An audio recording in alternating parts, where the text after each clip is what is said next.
Good morning. You're at the host family inbound student orientation. And you're at the beautiful Akron Rotary Camp. Thank you, Akron Rotary, for letting us have this wonderful facility. We have an honored guest here I'll get to in a minute as part of that club. He's got another announcement for us that way, but we've been blessed with this facility. We really have. And the students over many, many years have seen it change and get better.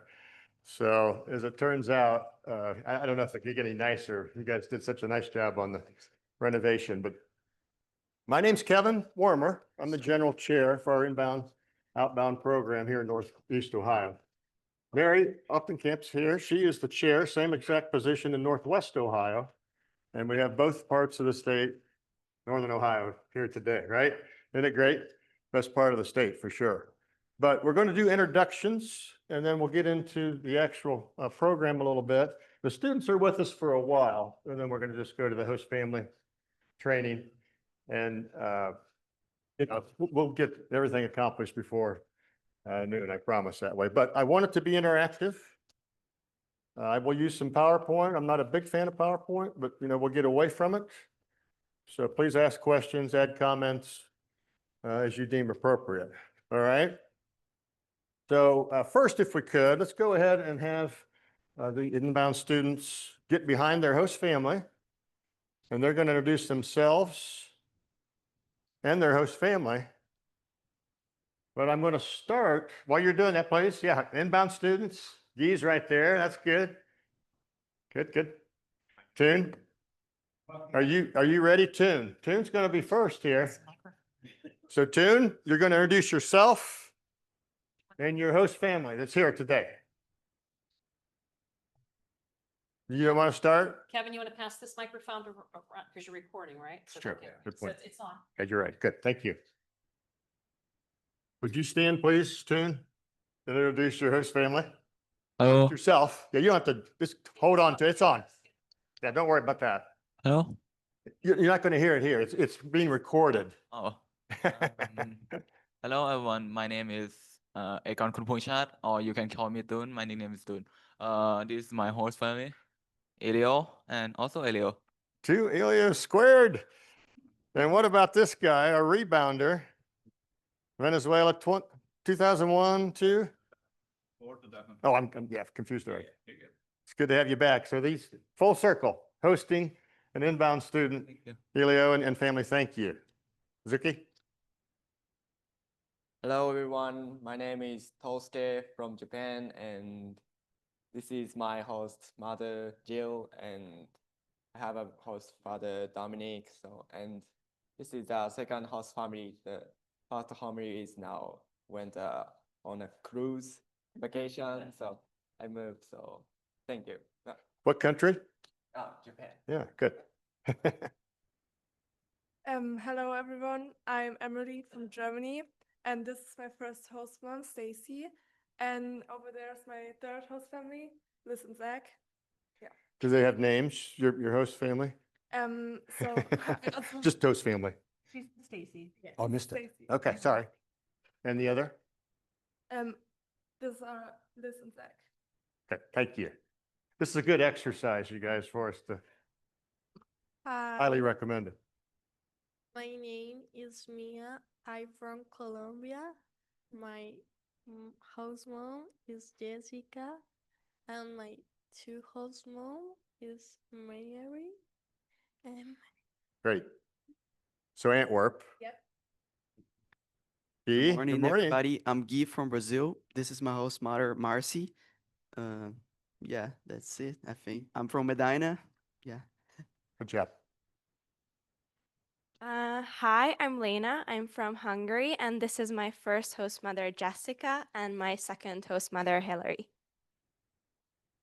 Hi, I'm Ella. I'm from Austria, and this is my first host, Rick.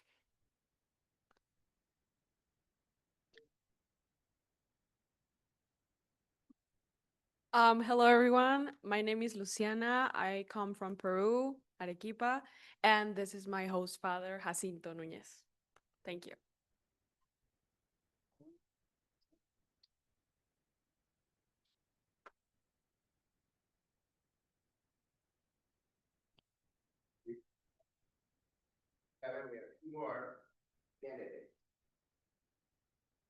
Outbound candidate, David.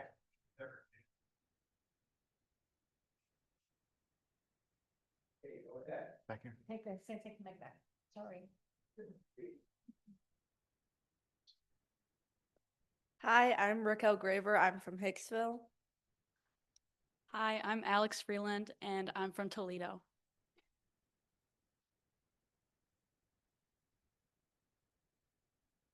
All right. Well, welcome. David, if you get this back up, I don't know what happened. It went down, the projector.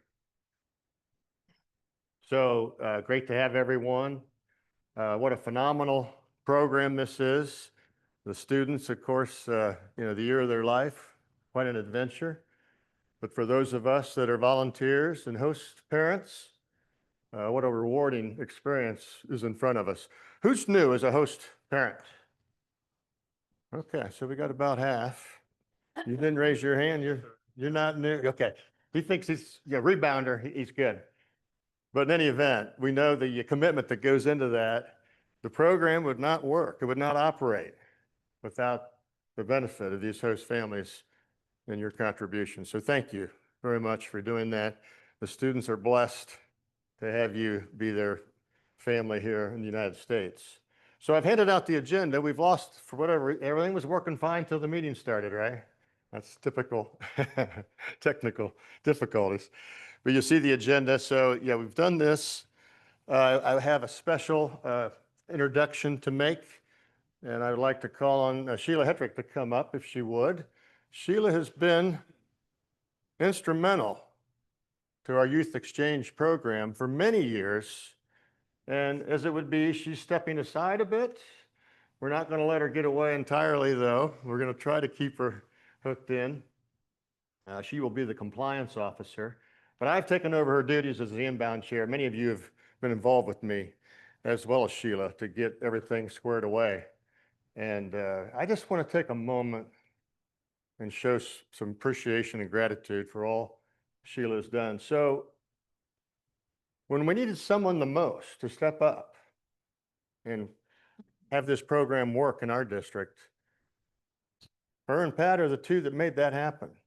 Many of you know the story behind the former chairman, and I won't get into that, but it was 2020, and they had to step up and make things work.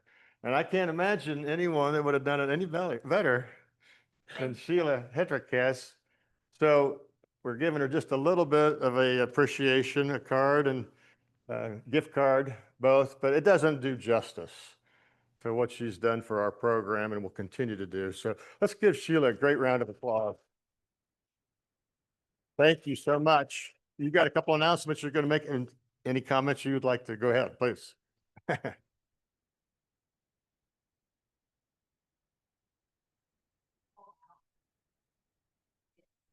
years ago, I'm not sure how long ago it was, but at least 10 years ago, I started helping out. So it grew because this is, one of the programs, get to meet all the students and all the volunteers, whether it's both family or Rotarians, and this just makes such a great difference in everybody's lives who gets involved.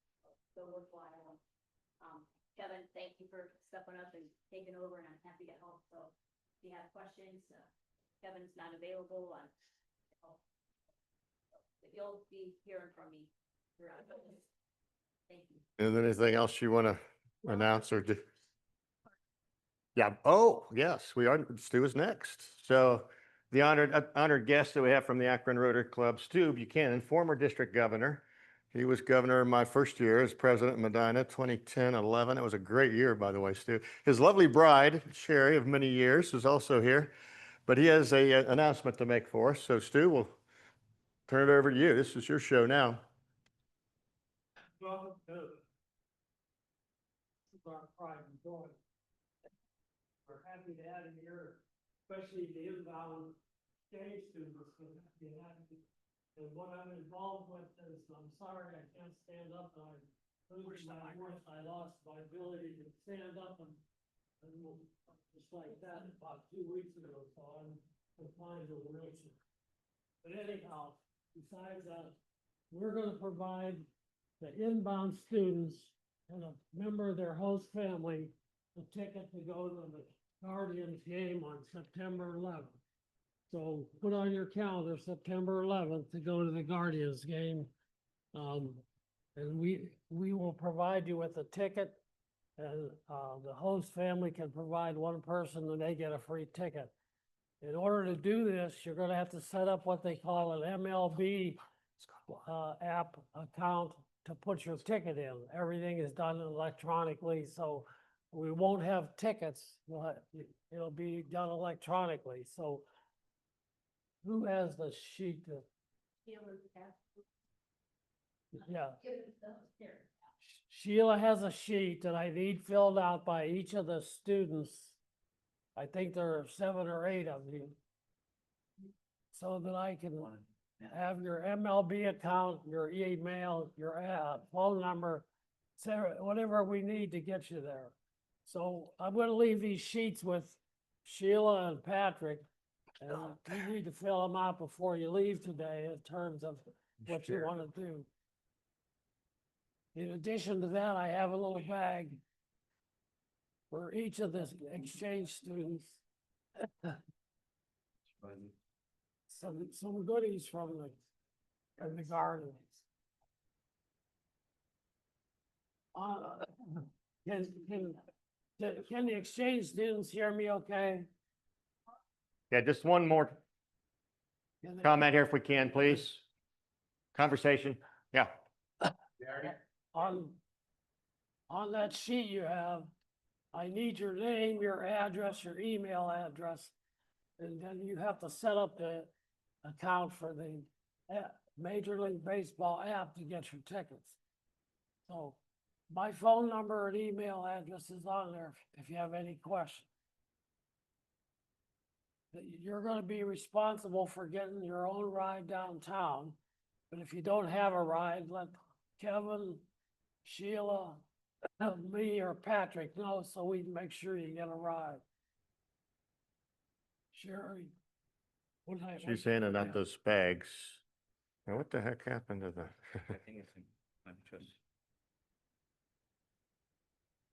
Did each of the exchange students get a bag? Did you get your bags? Yeah? Very nice, Stu.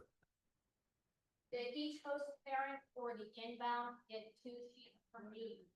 Make sure you get one of those sheets and fill it out before you leave.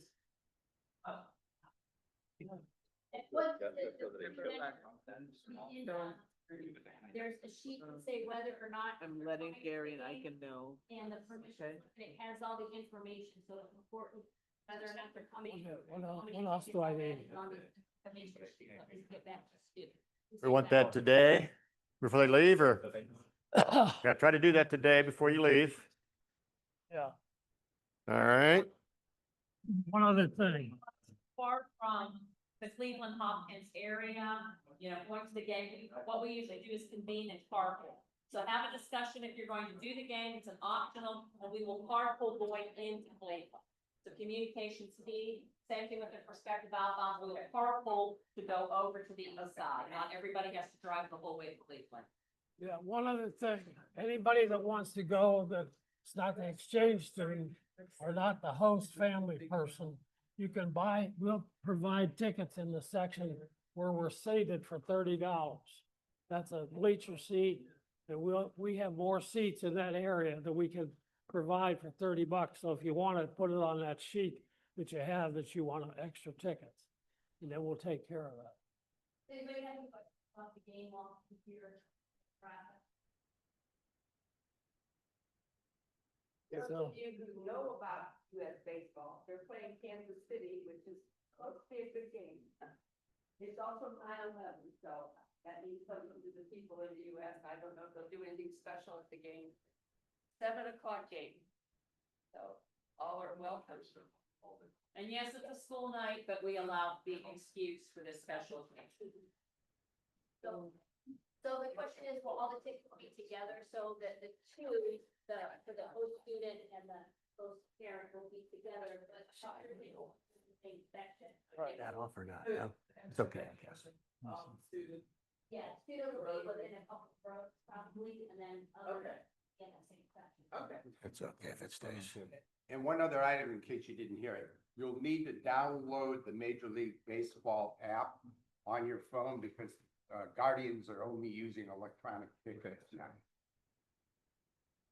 And Stu will transfer that over to that, to your account, as long as you've given him the correct email address. All right, let's give a round of applause to the Buchanans, Stu and Sherry. Thank you so much, Stu. He's been doing this for years, and maybe there'll be a Cavs game in the future too. We don't know. yeah. How long have you ushered downtown for the, only 31 years he's been an usher at the Cavs and the Indians game. So we appreciate everything you've done. Sherry, thank you so much. Good to see you both. And you'll see him again at the game. All right. Okay, so there's our agenda. We'll get back on track here a little bit. Yeah, he had some magic tricks he performed there. That was good. So calendar and events. Now, I know you, of course, have yours on the website. We do too. But, you know, this is one of the events. We'll talk about several more events throughout the year. I don't know where that handout is at the moment. It was right there. But anyway, I'll get those to you before we go.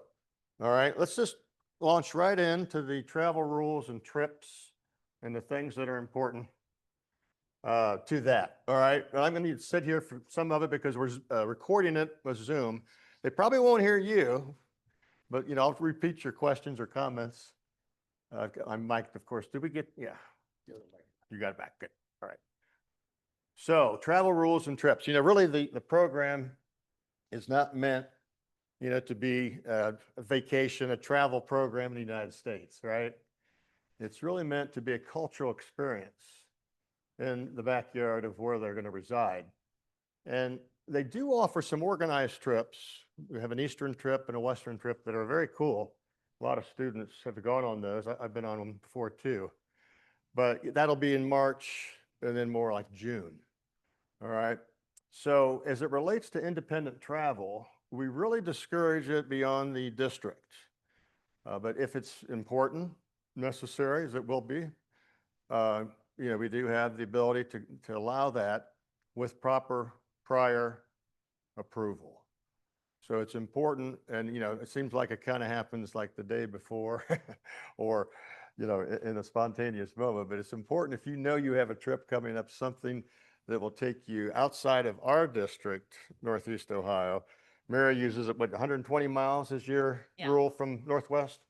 My permission slip, when we went over this yesterday, it specifically says in the middle of the permission slip, 1510 Lexington Drive, Vermillion, Ohio. You just put that address in and then your destination, if it's more than 120 miles, except if it's in the district. Anywhere in the district's fine.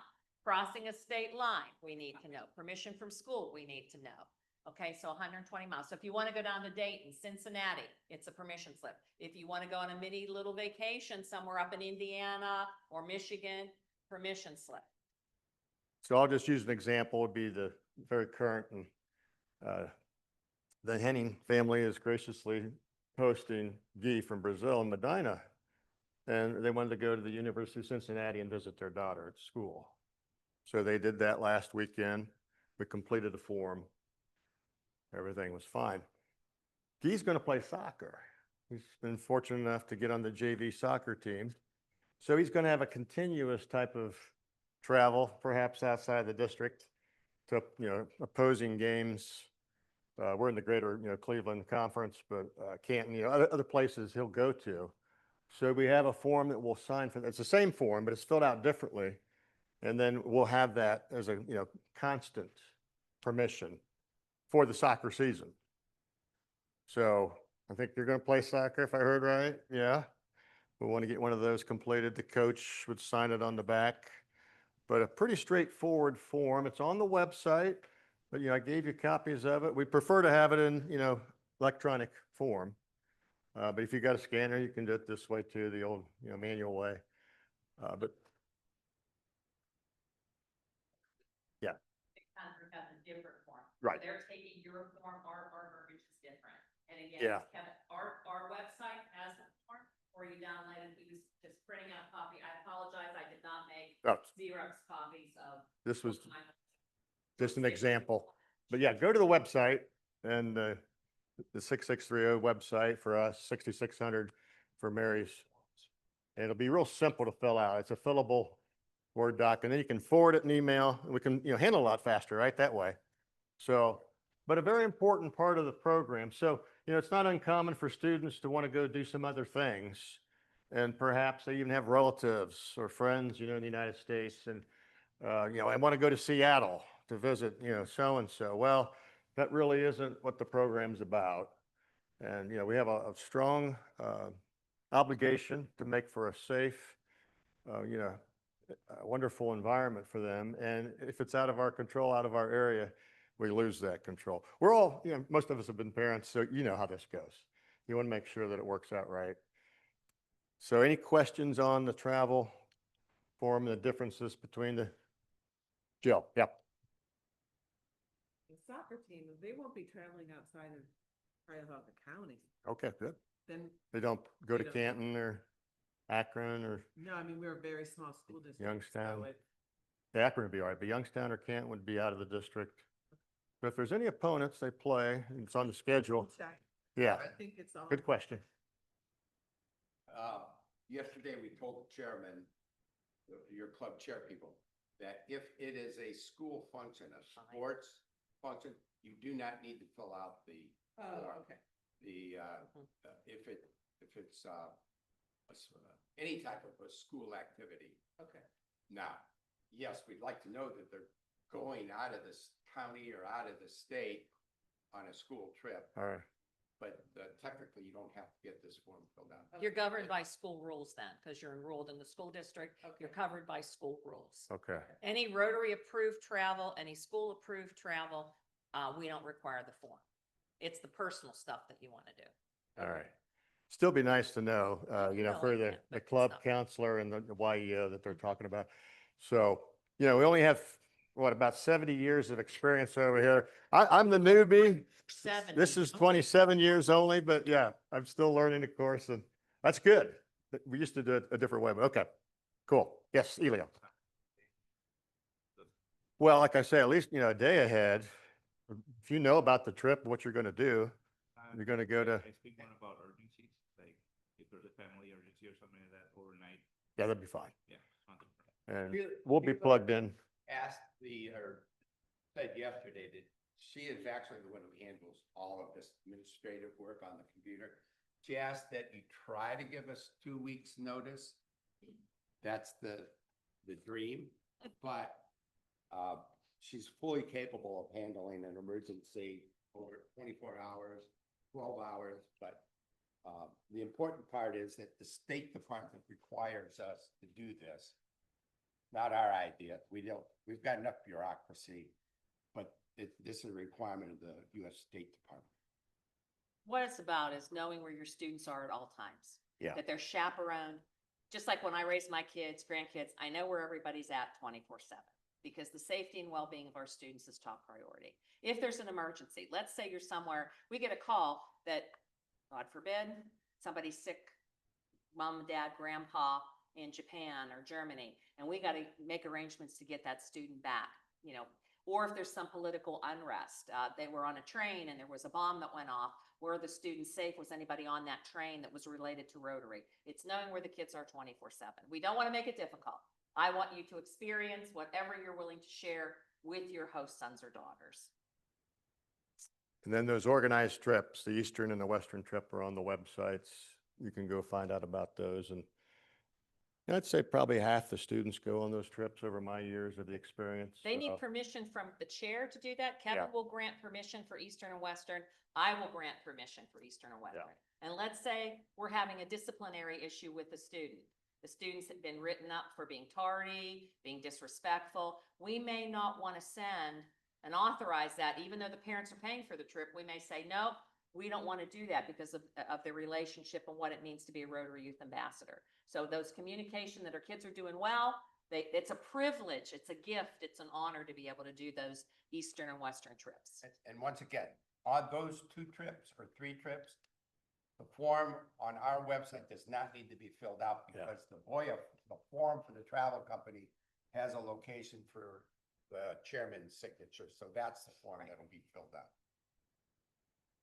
Everyone got that? Any more questions? Paul? That's an important thing for us to cover first with the students and everything. And then they're going to, of course, go back to their activity, but they can stay for a little bit longer. Yes, Marcy?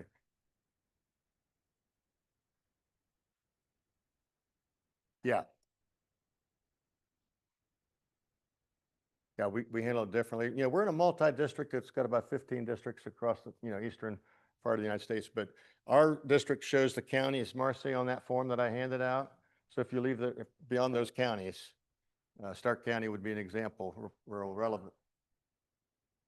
That's for her district. That's different. And she's got a little different district, a little more rural, and reasons why that makes more sense. But Your yeah, district's larger. yeah. Too, a little bit more territory. I have like 18 counties and probably 300 school districts. So I have a little different environment.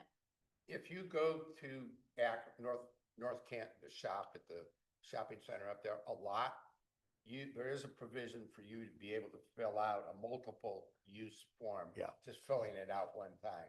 But That's talk what with Sheila about that. Most of our clubs, West Shore might be one if you're going over to Lorraine County a lot. You may want to fill that out. But if you only go once or twice a year, you will still need to fill out the form. Try to contact Kevin, if you will, too. Sheila's going to be the backup, really, Pat. I mean, she's trying to slide away a little bit. So keep me as the primary contact in Northeast Ohio for those, and Sheila backs it up for sure. You see, It's me, and I'm Yeah. doing every hat. I don't have. we're it going to show, here. yeah, I'm that doing it all right now. here 2 days a week. So contact me. All right, so Patrick, of course, is our outbound chair, both short and long term. He's been providing a lot of good information here. David Laraver, sitting right here. David, raise your hand so everybody knows who you are. He's our rebound chair. We're going to try to do more with that. And Sheila's really going to help a lot on the compliance side. This happens to be a year that the State Department will audit us. Not that we don't endeavor and do the very best that we can for every review that we get. But this year, she's going to really keep track of that for us, and already has in many ways. And then our district trainer was here yesterday. She couldn't be here today, Christina Potter. She does a lot with the students when they're here. I'm sure you had a good session yesterday. Here's Mary's leadership team. You see how that goes. The Upton Comps are the ones that carry the burden and do a phenomenal job, both of you. So we appreciate how that goes. Just a quick org chart of how it is. Of course, everything starts at the host family, club level, and most importantly, the student. And from there, we move on up. There's a counselor at the club level, a YEO, and that helps take care of most anything that would happen with the individual students. It's rare that Mary and I would get involved as the district chair, but we do get involved. We have monthly counselor reports for those of you that have been involved. We know how the students are doing based on the counselor's review of them each month. So we might intervene that way, but more than likely we're asked to get involved, and it's rare. Thank heavens, Mary, right? It doesn't happen very often, but sometimes it escalates all the way. Yeah. To you and me, Kevin, if the counselor doesn't get that report in by the end of the month, that's a black mark. So when the counselor meets with the student, they can meet with them whenever during the month, and they don't have to wait till like the 30th or the 29th or 31st. If I met with you on the 16th and then they're checking in with you, the host family, the counselor should be checking in with each of you, the host family. There's questions, that report gets filed. We have to get that in by the due date. And Kevin and I look at the main website and we see every month, okay? Yeah. August through June, we want every little green box lit up that the report was done, because if a month is missed, and when we get audited, that's a black mark. That could be a very serious demerit that we're not running our programs correctly. So I beg you, the counselors, the host families, be in communication. Make sure that that counselor has talked to your student at least once a month and talked with you to confirm. And it can be a telephone call. It doesn't necessarily have to be face-to-face. They can call you. The counselor can say, hey, Jessica, how's things going with Mia? Is there anything that I need to know? Is there anything I need to help with? Are you noticing, homesickness, depression? Is she eating? Is she on class on time? Talk to me. That's so very, very important. And then Kevin and I will be looking on the database Yep. that that block went green, that we know that the host family and the student had their monthly time with their counselor. It's imperative.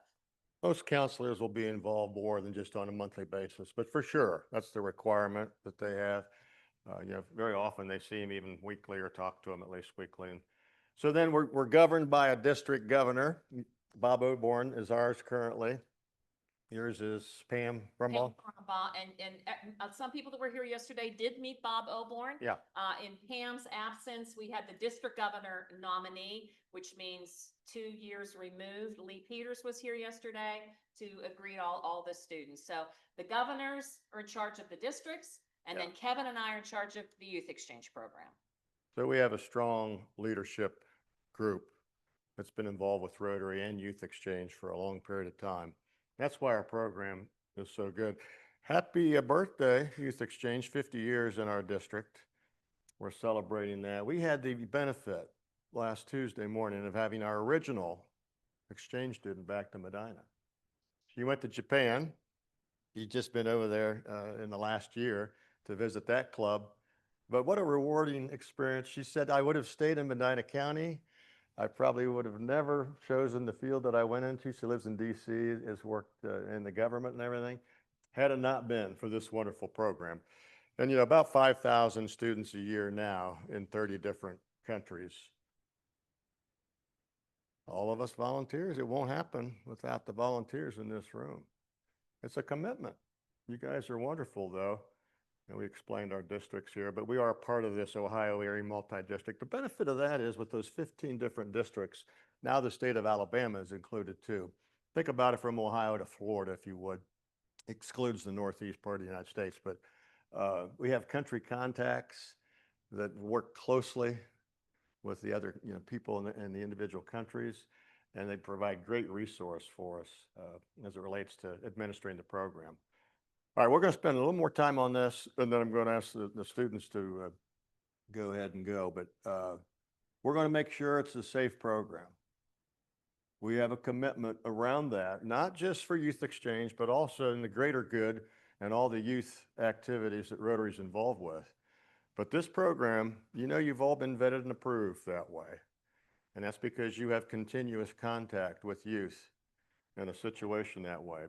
But there's zero tolerance for any sort of abuse, harassment, anything that would occur that way. It's rare that it does. It certainly has occurred, though. And there's a protocol for how we would handle that, Mary and I, locally at the district, and then with Rotary International in Chicago, Illinois.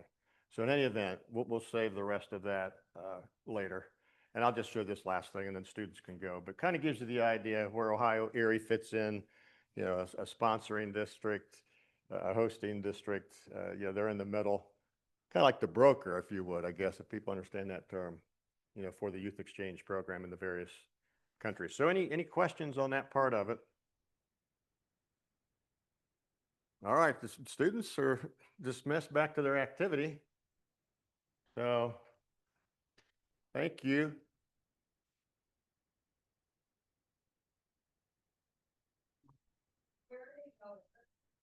We're going to go back down to the dining lounge, the government for activities, the tidy up the cabins, and the non-for soccer team.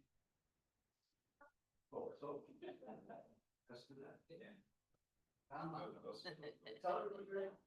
Yeah. Leo.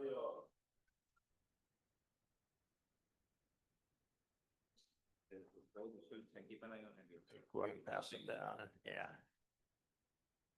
Go ahead and pass them around. Thanks. Thanks, Jeff.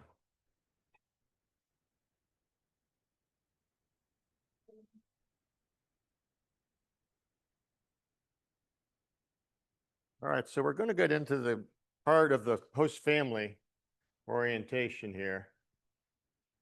And of course, it's important that you understand, if it's your first or even, multiple time that you've done this, things change over time, and we just want to make sure everybody is familiar. But, the student is not an honored guest in your family. You're not to treat them any differently than you would your own kids that way. Now, of course, at the beginning, maybe a little more welcoming, right? ask some questions, those kinds of things. But, you know, if your children do household chores, they should do chores, right? Just like the rest, clean up the dishes, whatever they're supposed to do that way to help out around the house. It is a transition. You've experienced it already, especially the new ones that haven't had one before. But yeah, I know it took a while. Our first host daughter we had was the year of 9/11. She arrived on August the 10th, and then September 11th hit. Karen from Switzerland. It was really a interesting time frame there. And we had to talk through a lot of different things. She just kind of got her legs under, and then it's like, are we going to get attacked? Well, what was the answer? I didn't know whether we were going to be attacked or not. They were attacking us all over, right? So the truth is, as the year goes on, there'll be other opportunities for adjustment, but you're going to be the main transition conduit for them. And it's a really good job that way. They commit, to not doing the 4Ds. And, this is something that probably can get them in trouble as much as anything. And, maybe on their way home if they don't adhere to this. But no drinking, drugs, dating. And when we say dating, it means serious dating. They can take someone to prom or the Valentine's Day dance or whatever. But probably the one now that it's getting, well, it's not the only one, but gets sticky, the driving. So any motorized scooter, four-wheeler, vehicle, lawnmower, no. They are allowed to use the lawnmower. Well, you keep changing things. Now, when did that happen? All right. Allowed to use the lawnmower. Never allowed the lawnmower that was a riding lawnmower with an engine. Never. Oh, yeah. Well, No. we've allowed it. Okay. We're gonna fight. We're gonna stay consistent. We're gonna keep it consistent. Anything that they would drive, The toe or finger. yeah. Maybe push mower, Pat, I don't know, but yeah, let's a little safer. But yeah, maybe they should mow the yard for you. I don't know how big your yards are, but yeah, that might be a little bit too much, right? But they're gonna go through times of homesickness. I think it's important to remember, around the holidays gets to be a little bit tricky that way because of their family traditions and everything. So it won't just immediately, they'll be, transition and everything's good that way. But usually by the end of the first semester, they're in really good shape. Then by the end of the second semester, they don't want to go home. They're so happy with what's going on here. It's really a hardship for them to return to their country. They adjust fine when they get back to their natural parents, but it's very emotional for them at the end, is my point that way. So anyway, you've got a couple of good handouts there. This is information that you should have seen or heard of a little bit from your club YEO or counselor. And, if you have any questions about any of it, contact them first. They're your first line of, information, but, we'll always be there, the leadership team, to answer your questions. And we're very blessed to have this leadership team that's been involved so long with youth exchange. That wouldn't be the case in all of our districts across the multi-district. So any questions just in general around that? We won't belabor that. You can read that, at your convenience. You all understand that the Club YEO acronym stands for Youth Exchange Office. They're the administrator of the Club of Antwerp, Hicksville, Ada, our 3 clubs. And then the counselor, I always say, is the warm and fuzzy. The counselor's to be really bonding with the student, kind of like the confidant, but we respect your privacy, but we never guarantee confidentiality in case there is something that we formally have to address. So we really want to make sure that everybody kind of is gelling together and working together to make sure that the student has a successful, safe year. First thing I will always say, Kevin too, when you call me, Mary, we have an incident. First thing I'm going to say, is my student safe? Do I need to call the authorities? No, she's just throwing up. She's sad. She can't get over the flu. She's missing her real mom. I'm not finding the right words. We're here to help you ensure the success. Good. Thanks, Mary. So the counselor is really the student advocate. They work hard with that relationship over the year and, interface with the school or the church or any other things that, they get involved with throughout their exchange year. just, connecting with the student they'll work hard at right away. We welcome ours at the airport, when they arrive that way. And then, of course, we brought them to orientation yesterday. We want that to continue. They do the in-home interviews. Each of you are host families, so you know how that went. And they complete a form that, Mary and I review and approve.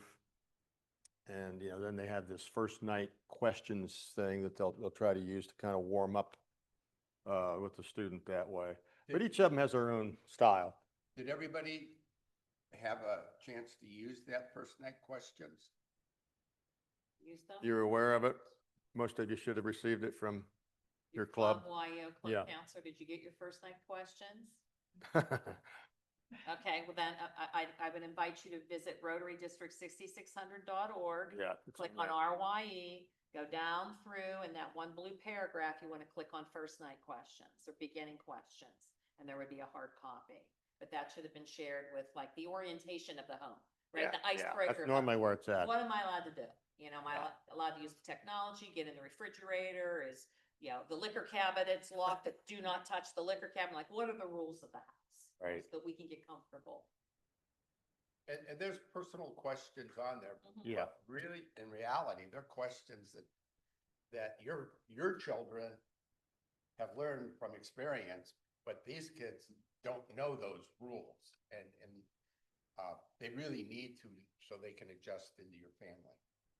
Yeah, they come from different backgrounds, and it's always interesting to see what's, available to them and what they might even be entitled to. Some of them have servants, in their homes, and it's a different experience than, of course, unless you have servants in your homes. I don't know if anybody, I shouldn't say that like that, but yeah. If you have one, I wouldn't mind getting one myself. So here we are, host family orientations. We make that more of a formal process. And then, of course, at some point, you're going to move the student, right? We like to have at least 2 or 3 different host families over the year. It's rare that one host family keeps a student, but that transition is important. And you can decide when that works best for the next family. Maybe it's before the holidays, maybe it's after the holidays. You'll know best how to handle that when you get close to it.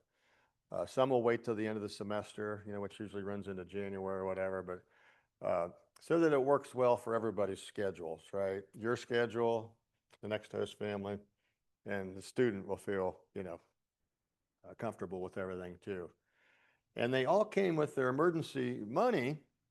So I'll just use my example in Medina, but Guy came with $500 of cash. They're required to bring $500 emergency fund.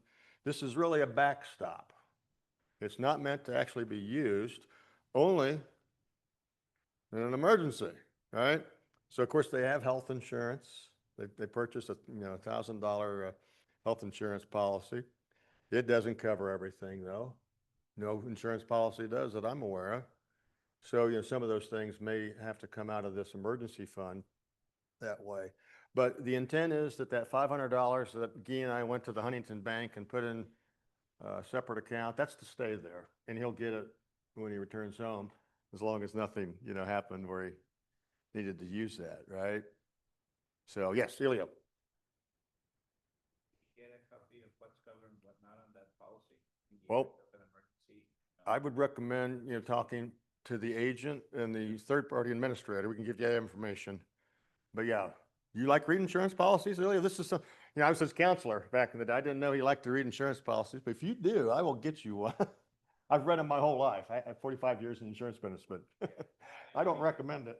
Kevin, Christina Potter, who's the teacher that is not here this morning, but was here yesterday, related her story as being a host parent a couple of years ago.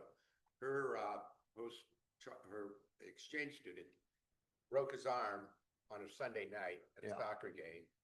And first thing she did was call the healthcare company to find out where she could go. And they are 24/7, 7 days a week. So they're available to answer any question. She did relate that they had a little bit of a problem with prescription that was required because the drugstore wasn't responding to the documents that were given to them. So she went ahead and paid out of the $500 fund. They covered the cost of the prescription and then filled out the reimbursement form, which is an online form with the insurance company, and they got paid back 100%. So that is an Good. example of where Yeah. that $500 could be used. Now, if that was not reimbursed, your child's family abroad needs to replenish that. And you need to advise your counselor, your RYE club chairperson, that there's an issue with the money, that they need to make sure that that fund is reimbursed. Yeah, the natural parents, would send wire money or do it on a Visa, whatever they would do. But yeah, we keep it at 500. We Never let it drop below that. We had planned yesterday to have a Zoom conversation with the agents, with the company representatives. Unfortunately, we found out that she went into labor and she was not available. We couldn't figure out what the problem was, but it was kind of a happy Yeah. thing for them. But the net of it is that and if you do have a problem with the insurance, you can call Kevin, but Sheila may also be able to answer your question if it needs to be answered fast. And unfortunately, you gotta call me again. Yeah, But I'm going right. to reference, if you go on our district website, what we Yeah. just put up new this year, and you don't have 6,600 No. up like we did last night. Yesterday, we were flipping back and forth. Quick reference resource. So, permission slip to travel, sexual abuse guidelines. I'm gonna scroll down to the insurance claim form. I click on that. That's the insurance claim form that gets filled out. If I have questions about the insurance, this is an educational platform, and then the other resources. So we're part of a group called Chubb. All of those links are right on here for you to do. And Yeah. and again, the stories are true where we've taken the girl to the hospital, she got an IV, she was feeling sick, and then she needed medicine. Well, guess what? She's not used to paying for medicine because in her country, it's free, okay? But here, we had to use part of that emergency fund to pay for $100 prescription and then immediately let mom and dad know back home, they need to put another $100 this way. So we're always having that 500 reserve. But the insurance company does work. We have, a number, the 800 number, and it's right on your link. Yeah. Easy. I don't know if you were gonna mention this somewhere else, but each of your students received a laminated Insurance card. pouch yesterday. On one side is their State Department identification. On the back side is a copy of their insurance card with all of these phone numbers we're referring to. What we recommended to the club chair people was that they take a photograph of both sides of those cards so that they have that information on their telephone. Yeah, that's a good idea. And we'd recommend that you do that yourself because 9 out of 9 times you're not going to have the card with you if you need it in an emergency. But almost 100% of the time, the kids have their phone.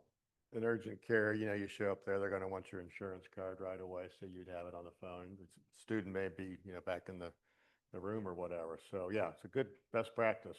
Pat, thanks for sharing that. So yeah, the insurance piece is different country to country, and they just have to understand, what's covered here. One more thing about the card. The second host family, your club chair people will be responsible for making sure that you know about that and get a current copy of that. But you could go ahead and get a copy as soon as you can of it, just so you have it. Your club YEO and your club counselor have access to the database where the completed application is there online, and they could pull whatever they want, the medical record out, the insurance card, the student's grades. Club YE club counselor have access to the application content to share with each of the host families. Have each of you been given a copy of the application? Electronically or, If you have not, there is a form in there in the center of it somewhere that is the medical authorization form. And it is where the natural parents have given permission for treatment. So I think it's good to have that. I usually, when I was a long time ago, I threw it in my car glove compartment because I figured if I needed to be at the hospital and I needed to have that form, I'd have that sheet of paper in my car and I wouldn't have to go looking for it. Now, that was before the internet. So I don't know, maybe the internet can work it a little quicker for you, but just be aware that there is a form that has, the parents have authorized care for their student, for their child. Just like the parents authorized a blank authorization for travel. I don't have to ask the parent every time you ask me to do something. I have already a signature of those naturalized parents that I can allow the student to go wherever I authorize them to do.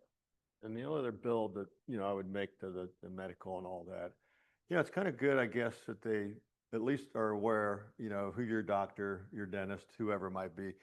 That's one of the things that we try to at least, make a soft introduction. Hopefully they'll never need them, right? But it's very possible that they will. And, I would look at your medical form on your student. There's some interesting things on that form, and whether you have, maybe you already have. But sometimes when I look at it a second time, I'm surprised at what, I didn't see the first time. But it's helpful just to know, what their health condition is that way. And we make sure that they're always going to be healthy and safe as best we can that way. I think I also recommend what's happened with me soon is medical form says certain information and can be a mistranslation. Because, for example, in my case, he said that he was allergic to shrimp. And the second or third meal or something, we went to a restaurant and that was the first thing he ordered. And I'm like, wait a second, like, based on your forms, you are allergic to shrimp. And he's like, no, I'm not. But like, I had allergies like when I was a baby, but like I don't nowadays. So I told him it's like, my mother's allergic, and I know that when she gets shrimp, like she blows it, and I don't want that to happen to you. And he's like, no, but I can prove to you that I'm not. I'm like, well, I mean, I know if you're 60 years old and you say you're not, then okay, you're not. We gave him something to try, like a tiny bit, no reaction. So piece of advice in case, something like that happens to you, make sure that you review whatever's on the medical form, but it's accurate, because to me, it was probably a mistranslation or something that's not currently an active thing, and then that causes less stress, like on us as a family, because we don't have control when we travel, we don't have control when we go to restaurants and things like that, those are things, just a piece of advice. Yeah, that's great advice. They are teenagers. I was a They teenager. already know everything. Well, yeah, I was a teenager once. My parents weren't very smart until, I left home, and then they got really intelligent. But, they do think they know everything at that age. You know how it is. Their friends know everything if they don't. So-and-so told me that, oh, yeah, okay, cool. Yeah. But anyhow, we can't fully trust their interpretation. A doctor, a physician has completed that medical form in their home country. Those are the records that I would trust if I'm in that situation. But anyway, all right. So then now we're on to the club. Beyond the counselor, the club, of course, guarantees placement. The 5 clubs in our district, the 3 in Mary's district, made a commitment, last fall to be able to host an exchange student. And if we don't have that, we can't agree to take any inbound students. So Pat and I have, wait, is it the 20th? We don't know what the date is, 19th of October. We have to know what we're going to do for the next school year, right? We barely got this school year going, but 26, 27, we have to commit, who's going to do, the hosting for the following year. And then that controls, the outbound, inbound, as much as possible, it's a one-to-one exchange. But so anyway, your clubs have made a big commitment. I'm not trying to toot our horn, but Medina, 50 plus years that the program's been around. We missed the 2 with COVID when no one hosted. But once you get into the fabric of your club, it's just almost like filling out paperwork each year. Now here's our challenge, right? To find these great host families in this room. That is a really big part of what we do. And the club vets all that before we see it at the district level. As much as they can, we're going to talk about this in a little more detail at the end. I'll save the most important topic for last, but it's important that the club get involved and help with transportation where appropriate that way. We try to make a member of our club as best we can, get them a badge, make them feel like they belong. I would say, our club is fairly welcoming because we've had a lot of exchange students, but I've been to other clubs at times. And it's like, you know, they barely welcome me as a visitor, but certainly the exchange students, you know, even harder to welcome. So do what you can in your individual clubs to make that work. And, you know, we try to get a lot of members to participate, share the you know, contributions that you'll make over the year. They all give a student presentation at some point, usually towards the end of the school year, but we've had them do it even right after the first semester. And oftentimes it's a road show. They go on to other clubs and do the same presentation. And, you know, the clubs welcome that. We're an international organization, Rotary. We like this international flavor. It's the bug that bit me about being involved with Youth Exchange. And, you know, we got to share the good word about, you know, this international program. Welcome party. We were fortunate enough to have a short-term inbound at ours when Guy arrived. So we made a nice deal of that. And then a lot of times a going home party, you know, sometimes it comes off like a graduation party, but a lot of times it's just a small, you know, party in the house, not a lot of people involved. And it can be just the club. We've done it that way where we've just gone to a restaurant and the people that were really involved with the exchange student, Ilya from Belgium last year, there were probably a dozen people from Rotary that came to that. So last but not least, our district, every district that does youth exchange is required to provide this training. We've checked you all out very well. We get checked out pretty good, you know, do the background checks and everything, the referrals, the references. You've all been through this process. We absorb that cost, pay for that. We provide this inbound orientation to the students yesterday. This is such a great launch for their year of experience. Not every district does it the same way, but I love the fact that we've done it this way, Pat, forever, right? I mean, as long as I've been involved, probably before that, but it really gets the students knowing each other, get out of their shell. It was Pat's idea to have them introduce you. I like that a lot because, you know, they're going to have to do that a lot over the year, right? You do it for them. So as Kelvin was talking about, like the club meeting and making them feel welcome. So a lot of the clubs in 6600 may have a welcoming cake with like the US flag, the flag of the country that they're coming from, the 2 different district numbers. We like the student to speak. This is my host, this is my family, this is my house, this is my pet, this is my school, my friends. And their English is very, very broken. And then we like them to do a program at the end where they talk about, these are my host families, these are my classmates. Thankful for all of the district calendar that I got to participate in. So you can see at the beginning how shy and timid they are and how their English is coming up. But then when they go to leave, how they grow and develop. That's really, really important to make that connection. And then the club members, with them coming to the lunch meeting, dinner meeting, whatever you got going on, that is their extended Rotary family. And that's so important. You know, we like for them to, you know, be in school, but they're not earning a diploma. They're basically auditing. So if your club is only 10 minutes away, make sure that kid's getting to the Rotary Club meeting, getting to know those 12 club members or 50 club members and engaging. And just make sure it's as special as it can be, because this is their new life, their new Rotary family.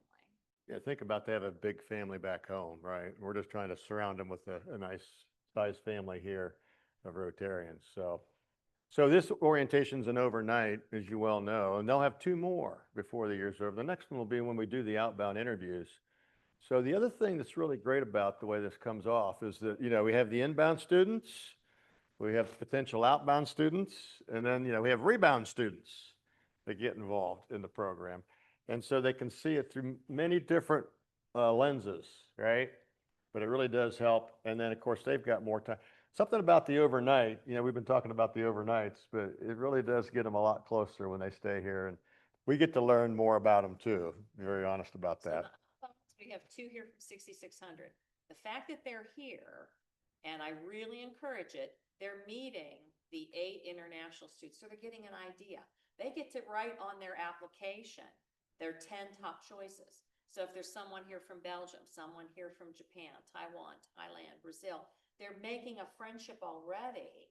You know what? I think I would like to come visit your country, because they're sharing. So they need each other. They need each other in a very unique way. They need us too, but they also need their unique peer group as well. Yeah, they relate, of course, to them best, right? Same age and everything, but the experience, you know, is shared that way, the international experience that they're about. So anyhow, we'll orient the outbounds. That'll be more towards January. Pat's going to talk about that when he comes up here and discusses the outbound program. We do 2 conferences. This is the zone, or not the zone, I always want to say that. The multi-district, doesn't matter the terminology, don't worry about that. But this is at 15 districts, the Ohio area. And there's a winter conference that we have always, well, recently, not always, but on Martin Luther King weekend in North Carolina. It's kind of in the middle of this great big multi-district. But, you know, the things that we can get from our semi-annual meeting with the multi-district is so valuable to the success of our program in our districts here. There's a district conference. Those will be on the schedule. We won't get into that, but that's kind of like almost a soiree, I would call it, of their year here. They really get a nice send-off. You know, they kind of bring together all their experiences. They put together a poster board, might have a little bit of a PowerPoint or slideshow that they share with Rotarians that attend that event. Ours is in April. Yours will be February, I think. No, they changed? Okay. Now, both of us, our district conferences, I believe, are the same date. Oh, good. 6600 to the 24th, 25th. You're the 25th. And yes, they will have a trifold board and what we would call the House of Friendship or Walk of Friendship. And like sometimes we do competitions of their display boards of their year from when they started to when they finished. They would have podium time as well to speak to the Rotarians in the room and guests. And then that's when our investiture ceremonies take place for the next year at the traditional conference. Both of us are having traditional conferences this year. Yeah. So that'll be, you know, April. School finishes usually in May. And then if they go on the trip, you know, they're gone in June. Saying February, Kevin. Oh, that's your foundation. Our foundation gala is in February. Yours is in November. So maybe November. that's what you were thinking Yeah. about. Good. There's a RILA program. It's really for, you know, juniors going into their senior year for us in our district. And sometimes that can be an opportunity for us as it relates to getting the youth together. But, you know, that'll come up in the summer. Now, I And- have to say something about RILA. You Yeah. guys have it, and thank you for having RILA. District 6600 took a different name. It used to be called World Community Workshop, but it was the same format as RILA. Unfortunately, that program has died, so we don't have all those Interact Club kids and RILA leadership kids at Yeah. junior year. So I don't know what we do about that, but we don't have the RILA program in 6600. That's the pipeline, the candidates for outbound experience, you guys. So it's real valuable, you know, for us to be able to develop that. And then we talked about these approved tours. Usually they leave home within a week or 2 of school finishing. If they go on the trip, it's longer. Our girl went on the Western trip and departed July the 7th. But, you know, really turned out to be an 11-month exchange in our district. Okay, and then we're just going to finish up with a few things there later, but I'm going to get off the PowerPoint. I'd like to say this is an opportunity for a break if you need to. The restrooms are right out there. If not, we're going to keep going. And you can just go if, when you need to or want to. You'd probably rather finish early. If we could finish early and keep going, that'd be all right, Jill? Yeah, good. That's the way we like to do it as well. So one of the miscellaneous topics that comes up a lot, and we'll have a lot of good insight here, are the expenses. Right? So you have your normal expenses with anyone that's in your household. And, you know, really, we'll just refer to that as room and board, right? That's what we want the host family to provide. Nice room, good place to study. And then, of course, you know, food, nourishment, those kinds of things that way. It'll vary a lot by club, but the club's required at least to give $100 minimum monthly stipend for the exchange student. So the reality is that's a little bit of their MAD money. And, you know, they have a, you know, debit card or whatever. You can get that lined up at the bank and they can use that like a Visa or a MasterCard, whichever your bank, you know, would provide that way. But yeah, so they've got that, you know, ours is 150 as it would be for the student. And, you know, a lot of them don't even use all that. It's crazy, but, you know, depends on their situation. They kind of like to hold on to it and make sure they have it for the trips or whatever else they might do that way. But, you know, the school fees, expenses, if they're going to do that, soccer, you know, whatever it might be that way, Normally the clubs will pick up that fee. And that's certainly, you know, what we do with ours. So anything additional is not really expected to be on the host family's back that way. And it can come out of that monthly stipend. But, you know, a lot of times it's a separate amount that, you know, we'll write the check for the $250 to, you know, play soccer or whatever the case could be that way. School lunch, you know, what do you do with your own kids, or what did you do with your own kids, right? We expect you to kind of do the same thing. If they pack the lunch, pack a lunch for them. If not, you know, get them a lunch at the cafeteria. But that's part of the board, you know, room and board. Is they get 3 meals, you know, a day, staying at your house. So you would be picking that up. And then there's going to be the extra, you know, curricular activities that way, wherever you take them. You know, that, I guess that would be, you know, if you're going to take them to a Browns game or, you know, whatever else that would, of course, be like you would do for your own family. There wouldn't be any reimbursement as it would relate to the club or the district on that. That's all up to your discretion. How do you want them to, you know, enjoy their experience while they're here in Northeast Ohio? We'll take care of all these training and mandatory events. They've got 5 mandatory events. We'll talk about that here in a minute. But so the expenses that are involved with that, the district and the club, we'll make sure that that's taken care of. You know, the prom thing presents itself, the Valentine's Day dance. You know, you have to work through those things. If that's an important thing you think for the student to do, you can do that. The cell phone is probably one of the most important first things that needs to be taken care of. And I've been able just to do it, you know, continuously. It's just so easy for me to do it now. But, you know, it's $20 additional on our family account to add the student, right? An additional line is all it is. As long as they've got a compatible phone, and then they get a local number, and they don't have to worry about, you know, the charges. But they do all use WhatsApp. Are you guys familiar with WhatsApp? Some of you are from your other experiences, right? Now, they have to have internet service for that to work. But, you know, if they're in a building or close to one, right? Cell phone, text, email. I have found that actually to be the most effective way in recent time to communicate with the students. Now, it's nice to have, you know, the cell phone, obviously, but depending on the situation, that should really be their expense or the natural parent's expense. Yeah, right. So, yeah. They can't live without their devices. And of course, we can't either. You can see how this goes. But the truth is, we really want them to kind of go dark on their devices when they first get here, like they're here now, right? We don't really want them contacting home a lot. There's a big time difference for some of them. Thailand and Japan, come on, right? Germany, Italy, it's a lot. So anyway, if you can, your own kids, I know we had to do it when they first came into being, but you know, discourage cell phone use, especially when you're at the dinner table and you're trying to do an event. You're missing the event, you know, if you're on the device, right? Come on. Why did we go to the Cavs game for you to be on your phone, you know, the whole time while we're there? We won't do the Cavs game then. Yeah, that's a great way. But anyway, just make sure their usage is appropriate as you would monitor it with your own family. And especially here at the beginning, if you can, get them just to kind of put it aside. It's a crutch, you know, they got to get their legs under them here and still got friends and family, everybody back home. But they need to be engaged in their new experience, their high school, their Rotary Club, all those different things that way. And then we talked about the trips earlier, but, you know, of course, that would be on the natural parents to pay for the Eastern or the Western trip. And yeah, it just depends on whether or not they think that's realistic or not. So what, if anything, around expenses comes up that way that we haven't covered? It all makes sense. Room and board is the simplest way for me to explain it. That's the minimum of what you do. What you do from there, it's up to you. I mean, however you want to do it. But, you know, ask the club for the extra stuff for the school and all that.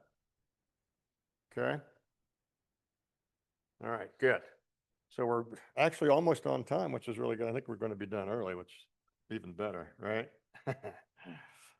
So I was just going to go through this real quick. You know, of course, the reporting and timelines and all that. The counselor reports the third bullet there. It's really important, you know, the counselor does that. A lot of times they come and pick up the student, take them out to eat, something like that, you know, neutral environment. At the very least, a phone call. But, you know, we do look at those reports a lot to gauge their. Right, and that's not something you're responsible for. No. But if you become aware that the counselor or the Rotary Club is not in contact with your student, and it's just something you've picked up on, you can call your chairman and say, you know, I don't think, now, we are going to be monitoring them. They have to fill that report out before the 30th of the month. And if we don't get it, we get notified on the internet that they did not do that. We're on their case about it. But so it usually doesn't become a problem, but maybe sometimes you might be aware that it is becoming an issue. And certainly tell somebody. Would it help? Because I'm a software engineer for you guys to send like a calendar reminder to the host parent. You get an automated email message. They do about that. I'm sorry. They get that. Yeah. Yeah, they get it. They get an automatic message. And we follow up. When you join Rotary and become the RYE of your club, you'll learn all about those notices. He's in Aurora, so they're trying to get him in the club, of course, you guys, right? Yeah, that's the way that goes. But anyway, yeah, so we, of course, have documented their arrival and departure dates. They had to have that, you know, to come. Those departure dates will change, but, you know, we get that all documented. And then, of course, you know, that's the end of the exchange year. That's a real important thing from a liability standpoint, and everything else that we're going to talk about.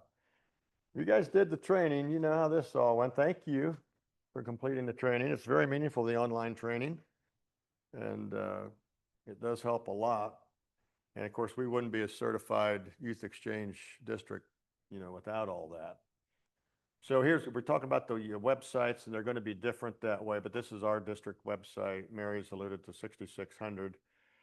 Once you get in there, you could go to the youth services and programs, and then down to youth exchange.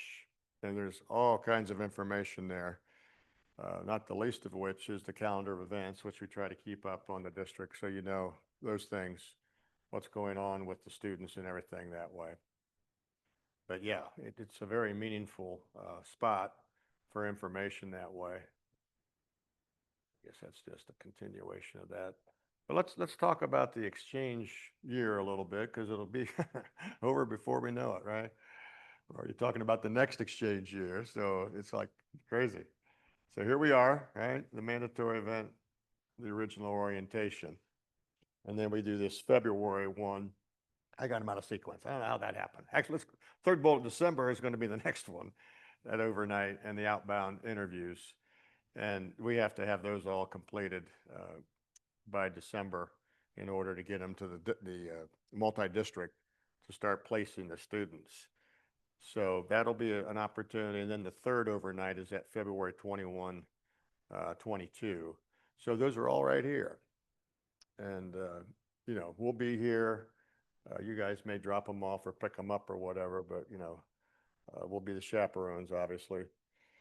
We always have a male and a female chaperone for the cabins, you know, separately, of course, and make sure that the lights are out at 11. Doesn't mean they're asleep at 11, but usually before midnight we get them put to bed for sure. So the other things, you know, Mary kind of alluded to, we have an interaction event in November, and we also have our foundation gala for 6630. And the students are really involved with that. They make a dessert from their home country and, you know, present that at the event. And it's really a fun time for everybody, the Rotarians and the exchange students. But then there's that district conference that we spoke of earlier. So there's your mandatory events. Beyond that, they have many monthly events. We try to get as many clubs involved with activities. You know, ice skating, whatever it might be, Cleveland Day, downtown Cleveland. Every month there's going to be something. Of course, you know, Guardians game, Cavs game. There's a lot of cool things these students get to do. I think I want to be an exchange student in my next life, but yes. District 6600, the Peace Summit, the Peace Conference is mandatory. It will be in February because as Rotarians, we have 7 areas of focus that we have a responsibility to, and peace is the first thing we're responsible to. So the Peace Summit in February is a required, and on your schedule, it is yellow. We don't have the date yet for that. The person who's in charge hasn't reserved the venue, but we know it's gonna be in February. Up in Lorraine again, Well, probably. I'm not sure. where Don't even know. but Yeah, it doesn't like matter. You said last Yeah. year, you folks all came from 6630 Yeah. to the Peace Summit. Okay. And, yeah, it's a, you know, breakfast and lunch is provided, keynote speakers, breakout rooms to choose, what area you want to focus on learning about. But it was held at Lorraine County Community College last year, so that's in February. For District 6630, because we belong to this multi-district, multi-state group, OE Lakes to Oceans. And with the outbounds, we are required for the big reveal to go on Martin Luther King weekend. I would like to have a conversation with my 3 inbound students and club chairs, YEOs, because OE would like to have the inbounds there too. It's not mandatory, but they would like to, but I would want the consensus. I would want all 3 young ladies to go with all of the future outbounds. So that's a discussion for us to have in the future. And we've already talked about the student fund. So the last thing is, we really want them to speak English. They're here to learn Get a off- language and have a cultural experience. And that doesn't mean, talking to their friends in their native language on the phone all the time accomplishes that. So, but for the most part, they come pretty well prepared for this experience. I give these students a lot of credit for what they do. They have a lot of moxie to do this at their age. And, we have to keep the guardrails for them so they continue on the path, the reason why they're here. But for the most part, they're doing everything they can to make the program work. That's for sure. So, all right, the only other thing that I'm going to cover is probably the most important thing I'm going to cover. So, we're going to hand these out, but it relates to the youth protection policy and the guidelines that we have. And unfortunately, I didn't make handouts for you because Well, they can Kevin's get mine. is first on Oh, yours. yeah. Mine has my name and contact Okay. information, but our secret people, the non-Rotarian counselors are the same. It is the same except for my name, and I'm sorry, I didn't Well, have handouts or I. We can coordinate that better, So- Mary, than what we did this year for But sure. but Yeah. the language on this is the same. The only thing that's different is we asked the students in number 1 to write in their counselor's contact phone number. And then where it says district chair, inbound chair, you all have Kevin's name, but my copy says my name and my information. So you're not calling Kevin, Yeah. you're calling me. But this is what the form looks like. Everything else is 100% the same. And I apologize. No, don't worry. That's fine. If you call me, I'll just give you Mary's phone number. So that'll be fine. But anyway, yeah. So, we do have issues, right? They're teenagers. Life isn't perfect in our own households. But the truth is, this is supposed to be a year that they really apply themselves. And I'm very hard on that first one over the years of school attendance. If somehow or other a pattern develops where the student isn't able to get to school, commonly they've been on, back home all night long, they're tired. So they're going to say, oh, I don't feel good today. I don't want to go to school. And even if it's just to go in late, no. I mean, they better be sick. Like my kids had to be sick to stay home from school, right? You sure you're sick? You're not going to be able to do anything today, but stay in bed. Oh, well, maybe I'm okay. But anyway, that's a real important one. They're to get good grades. A's and B's is where it's at. Occasional C, maybe on American history or something like that. It might be tolerated, but these kids are sharp kids. They can apply themselves very well. And if they don't, we have to intervene. We really do. That's part of what this is all about. Asking for a reduced assignment is acceptable. Yeah. So if I Sometimes. have to answer all 20 questions to get the A, but because of the language barrier and because of the subject matter, maybe I only have to answer 7 questions. So we allow, because you only have 90 minutes for the test or 60 minutes. And I'm gonna use all of that for all 20 questions, but if it's, we have the language barrier, they might not be able to get through all of that. So asking the teacher for a reduced amount to be considered, and that's again, a conversation, with the teacher.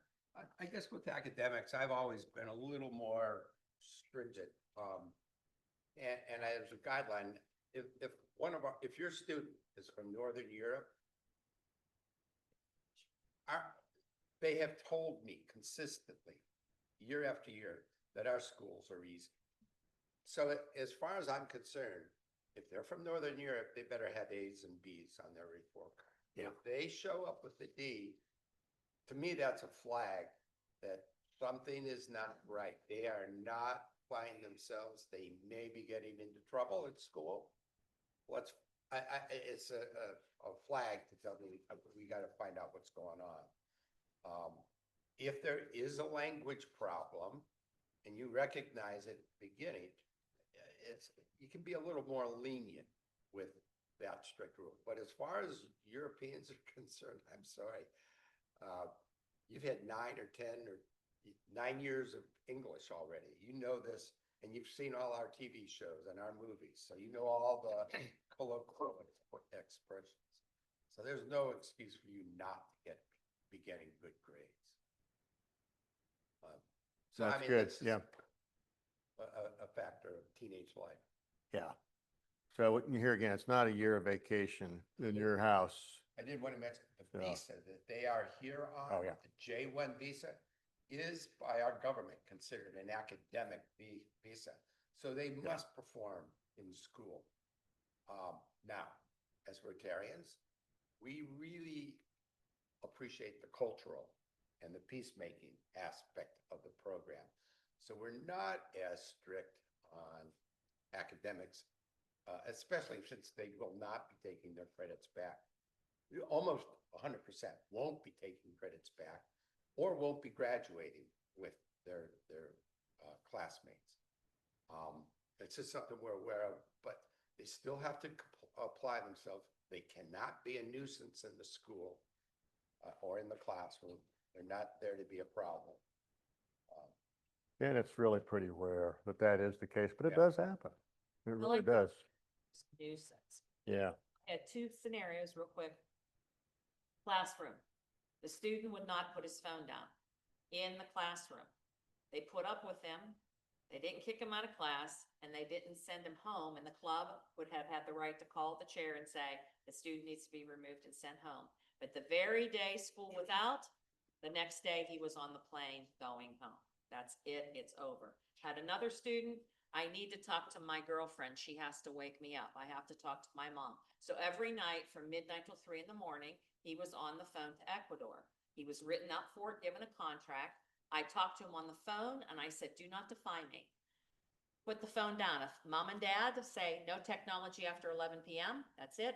You can pick it up off the kitchen table at 6. You can't take my phone away from me. Oh, yes, we can. And we sent him home in January. He wasn't drinking, dating, drugs, or driving. This is doing a dumb thing, creating a nuisance, being disrespectful. We don't tolerate disrespect. You're out of here. Yes, that covers it really well, you guys. Thanks for that. And then, we talked about the home responsibilities, get them socially involved. The Rotary is such a great social organization. If you just expose them to what we do and the families behind that. But, get them involved with the school activities too. That's probably the best way to acclimate a new student. Susan, I didn't introduce you earlier. I forgot that you were in here if you were, but she's been on our committee for a long time. Susan Koval Hall, and she's here in the Akron Club too, but she's the trainer for all the years, early years of the program that way, and still the YEO counselor for the student from Peru this year. But in any event, this thing is not hard for them to acclimate. It really isn't, because we're such a welcoming organization. And for the most part, your schools are too. It does vary. We got a very big high school in Medina. It's a little intimidating, but get them involved in some activity. They're on their way. That's always been the secret recipe, as far as I'm concerned, with their success. So, well, we got to the corrective action. So let's go there. These guys. Oh, he keeps, yeah. Mhm. Sorry. No worries.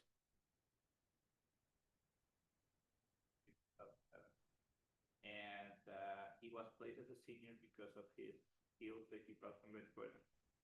And he was actually allowed to graduate and get a diploma. What I'm trying to ask real quick with this is how many of these kids are right now in the senior class?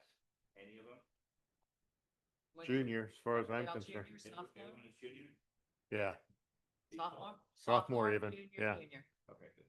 Yeah, because in my case, for example, I know 2016, he didn't meet the requirements to become a senior, but the fact that my brother had that diploma from the US from a career standpoint, you know, it's something that doesn't hurt to have it. Yeah. Like, it's something that I wanted to point out, because if any of them made it to senior, help them through, encourage them to do well at school, so that way they can take that back home, and then the rest of like universities and things like that, you know, it's something that does impress because you have skills, you know, so that's a thing to that. We couldn't get rid of Helio. You guys realize that, right? I mean, he's still here. Well, yeah, He didn't go back home. Okay. Studied the university and, you know, works here, and what a great, you know, testimony to the program that way. And he pays All our right. taxes then. Yeah, right, exactly. So corrective actions, we did start to go, you know, tip the toe in there. It's cold water. This is the part that's, you know, most frustrating for us that way. But, you know, usually you're going to try to work that out as you would with your own student, right? Your own child. So that takes care of most of it. There's no doubt about it. We've heard some examples where that doesn't manifest itself. And, you know, it escalates then to the counselor. And that could be the school counselor as well as the Rotary counselor. But, you know, we have to have discussions to get this behavior back on path. What is going to work? You know, that's the key. It doesn't matter who it is. What's going to work to get this back on path? Because we don't like to send them home early. It happens, but we do everything we can to make sure that doesn't happen. You know, I think there's a few times maybe we should have sent somebody home sooner, but, you know, we have every benefit of the doubt. This is their year, as long as they're trying. And then it gets escalated to us. And when it gets escalated to us at the district level, then it's like an employee improvement plan. Anybody that's managed employees, a developmental plan. And it's very, Mary used the word contract. I like that. They're signing a contract, but, you know, they have 60 days usually to improve. And, you know, if they don't well enough, then, you know, that's going to be it. So it's kind of like they have a verbal warning. That would have been the discussions you guys had. The behavior continues, you know, it escalates, becomes a written warning. And then if it doesn't improve in the time frame, they're on their way home. And that's a disgrace to them. Most of the issues we have are just teenage issues. They're not intercultural issues. Yeah, And so you can talk to them this way. for sure. Okay, you know, you've made some poor choices. You've made someone be the parents and call them out right away. Because they'll try to think, oh, this is a little bit of a vacation. Guess I can do a little bit more in Las Vegas than I can do in. What can I get away with? Yeah. What can I get? Well,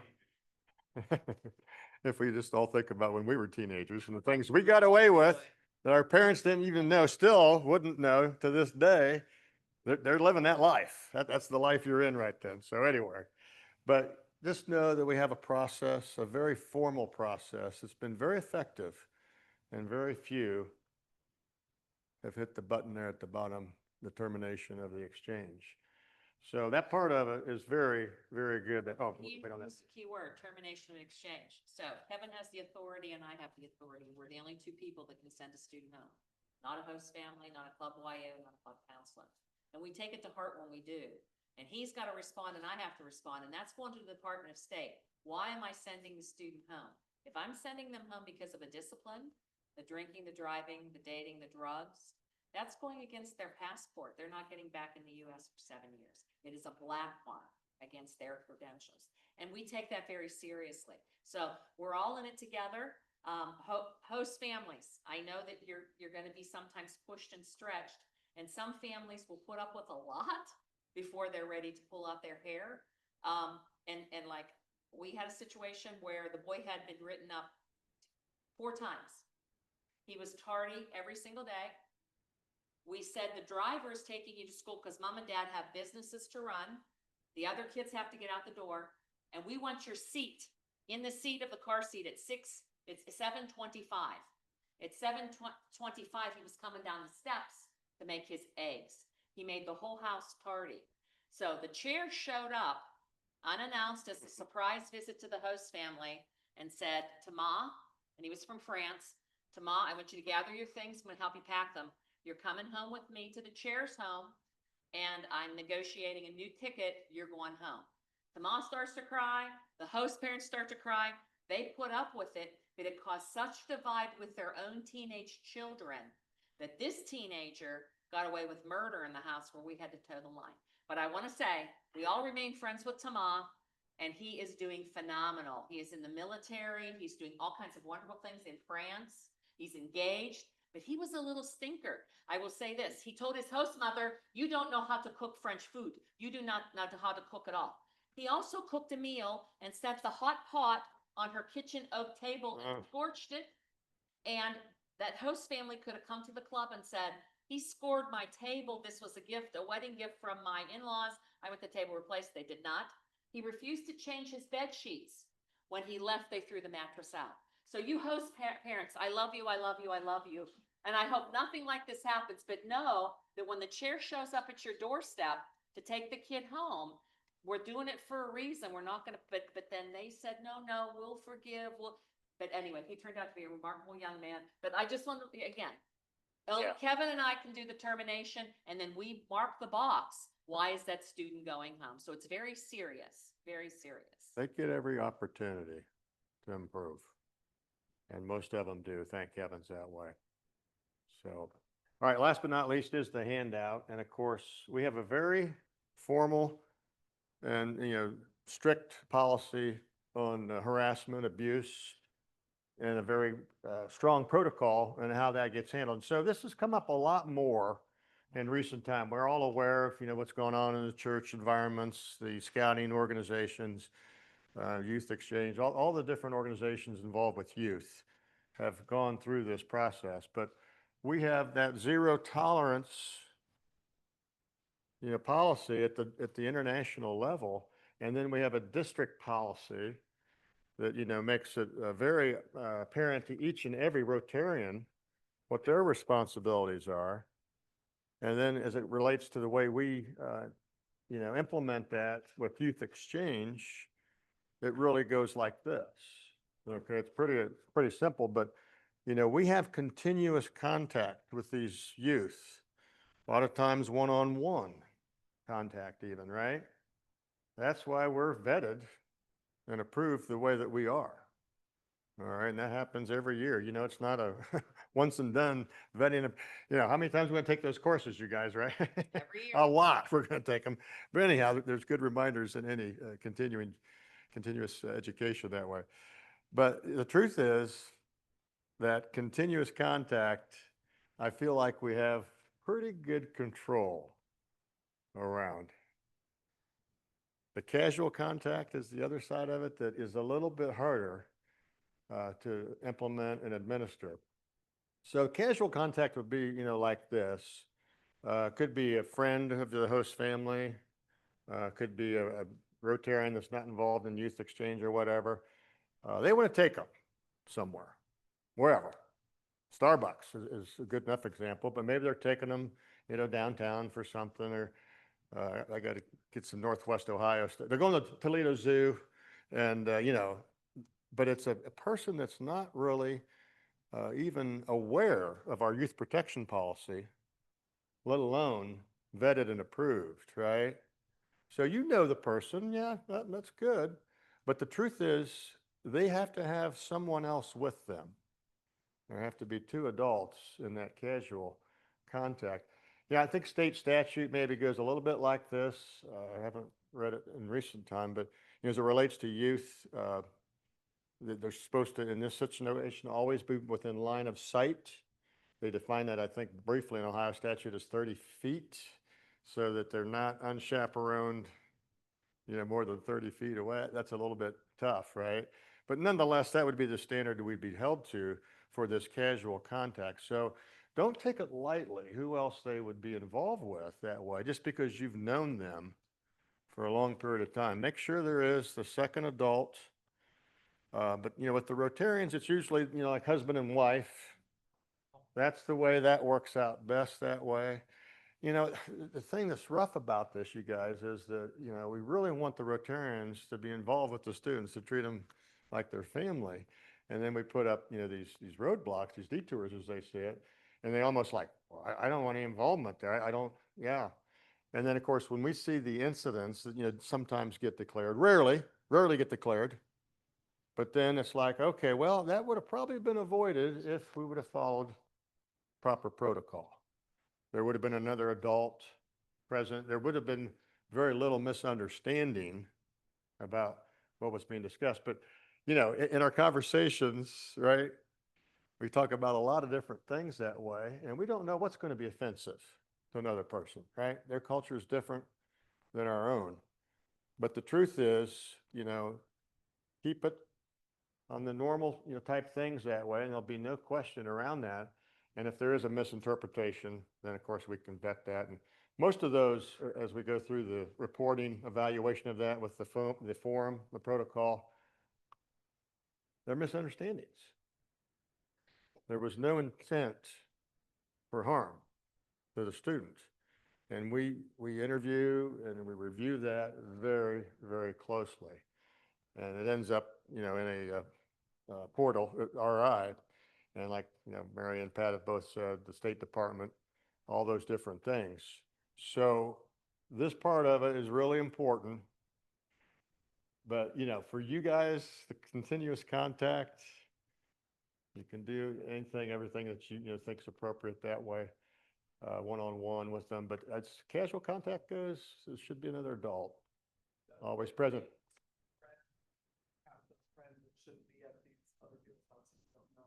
Like if those parents are Rotary, I don't know. Well, they're if there's a Rotarians- couple adults present, yeah. You know them, you think it's all right?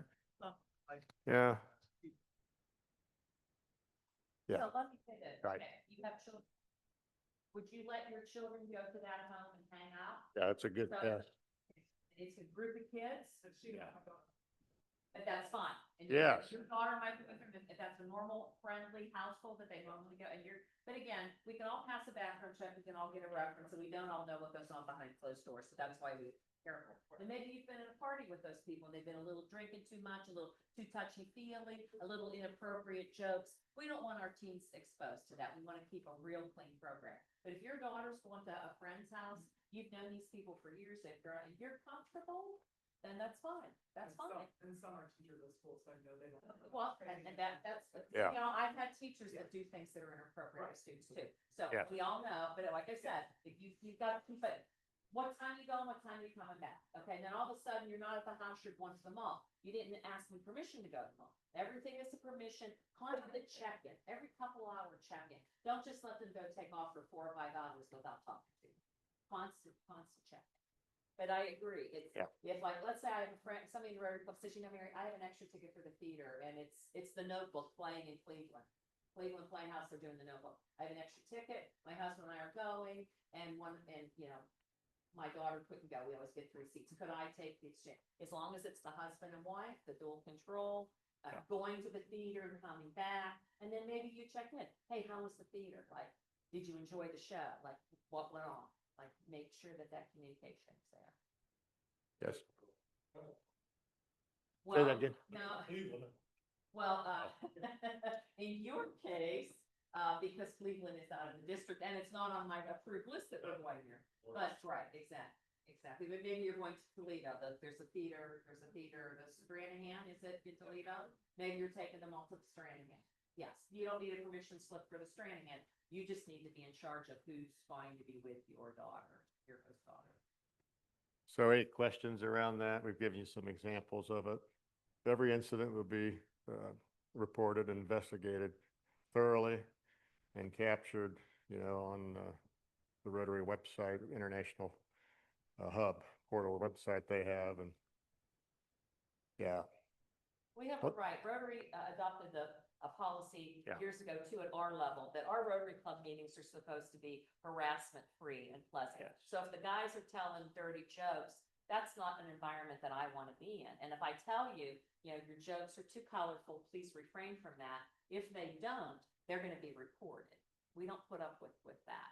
So a student might say, I don't understand these words that they're using, and I think they're playing a bad board game that's like sexually oriented, and I don't think I should be doing that.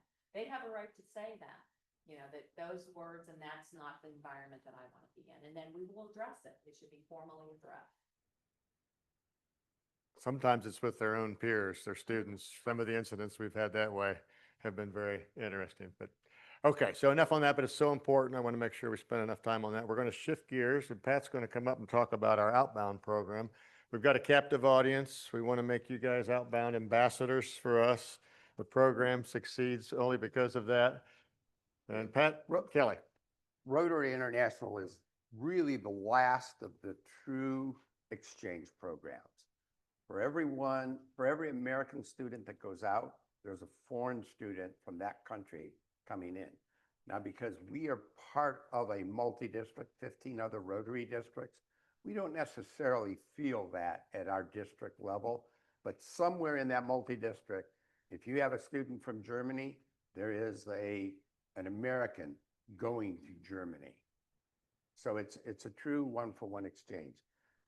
And this is actually my personal favorite part of the program because, and maybe it's a little selfish, I see it as more of a benefit to my country to have American kids learn about the world other than through the media and other than through the internet. Personal one-on-one experiences absolutely crucial to our future. The opportunity, not every teenage person is capable of doing an exchange. Only unique teenagers are able to really successfully do it. We are right now, and the reason we're addressing you folks is because you're out in the community now with a foreign student, and so people are become aware of that and may ask you about the program.